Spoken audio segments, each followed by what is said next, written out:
Hey guys, Eric Sargent, General Manager at Ed Martin Toyota in Noblesville, Indiana. Today we're going to do a video walk around on a 2020 Land Cruiser 200 sleeper build. We went up a size in tires to the Michelin Defender LT2 75/70 18s. These are effective 33.2 inch in total diameter, sitting on the stock wheels.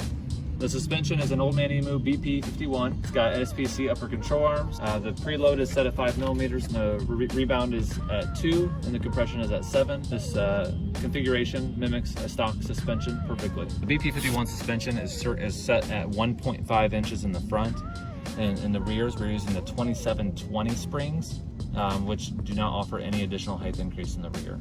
This vehicle does sit perfectly level on all 4 corners. This vehicle is equipped with helper airbags, Airbag Man in-coil airbags inside the OME 2720 springs with stainless steel ARB air lines for the compressor. So the Airbag Man helpers are controlled through the ARB Linx system, which is magnetically clipped into the sunglasses holder. Just choose your desired airbag that you want to put pressure in. I'm going to go ahead and select both, bring it up to about 35, 37. Then we're going to go ahead to deflate, same thing. Select the airbag that you want. You can control them independently. Just choose the pressure that you want to set at, anywhere from 5 to 60, and then it'll self-bleed and go back to normal height. For dual battery setup, I actually have a 3 battery setup on this particular one. We replaced the crank battery, which would normally be here. We've relocated the crank battery to a Group 35 Odyssey Extreme. We mounted that on a SLE auxiliary battery, Group 35 battery tray. The batteries are connected with a RedArc BCDC 1240D DC unit right here. We also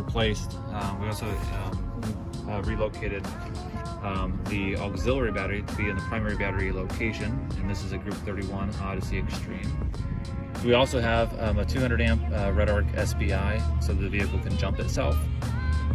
There's a button on the ARB Linx that you can press to, so if the primary battery, the crank battery ever dies, then it can be jumped by the auxiliary battery. We got a couple extra fuse blocks here. We have 2 for the ARB air compressor, 240 inches because it's twin air compressor. We also have the ARB Linx, and then we have the rear fuse box in the back, and then the DC, as well as the SBI. We installed a set of Wayland waterproof lights in the hood. There's an override switch right here, so that you can have it as a white light. Middle position is off, and then red is the down position. And then just in case you accidentally left your lights on, there is a pin trigger override right here.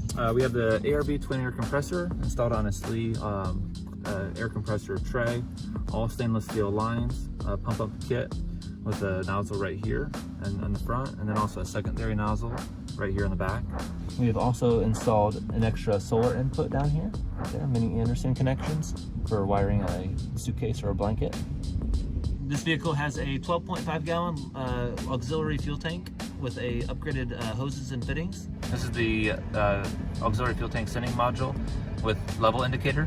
This is the pedal commander that adjusts the throttle response to make the vehicle accelerate faster. We've installed an Alpine 10.5 inch drop-down rear seat entertainment system. It does have a DVD slot on the side. We wired in an Apple TV, hardwired, which is located underneath the passenger seat.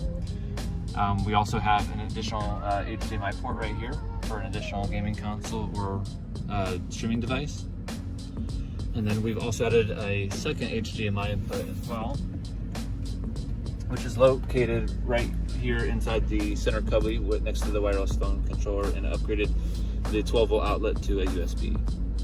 The audio is controlled through, not through an FM modulator, but instead through an auxiliary cable that's wired directly to the DVD player for optimal audio quality.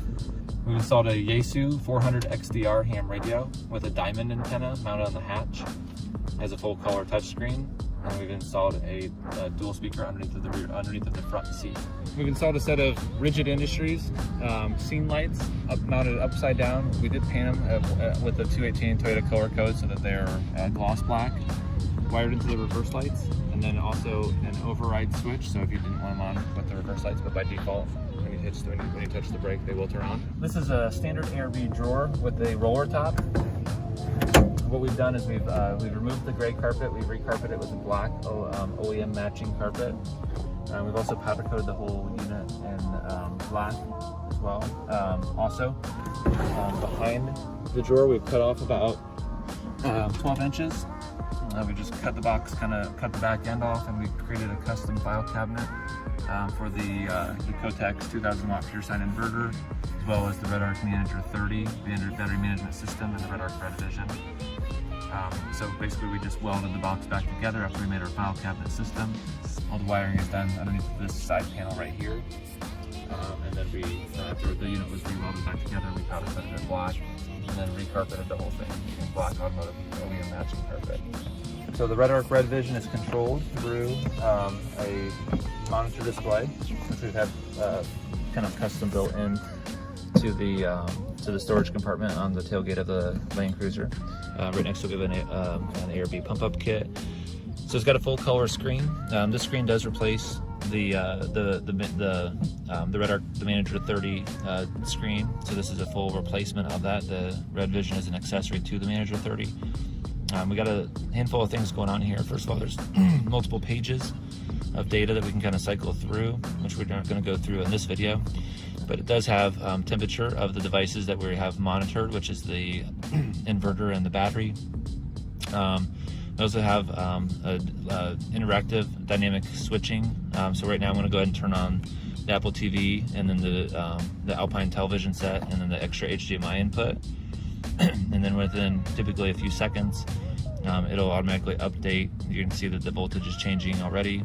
Now it's telling us how many days we can run on our current load. So it went from full, now it's kind of walking itself down to how many days we could walk away from this vehicle with the TV and the Apple TV running. So it's at 5 days. After about 30 seconds or so, it'll figure out exactly where it can be, and it'll stabilize. So you can use the Linx system exactly where it's mounted, plugged in, and then attached to the sunglasses holder magnetically. We've attached it to an ABS plastic to trim it off and make it look a little better. It'll clip on there. Or if you feel better about maybe pulling it off and using it for better visibility, or having a passenger use it, and you can just pull it off and it does work via Bluetooth with the vehicle. So we have an inclinator. We have the airbags that you can control independently or together. Also have additional preset modes for your airbags if you don't want to actually adjust them each time. We have a speedometer through GPS.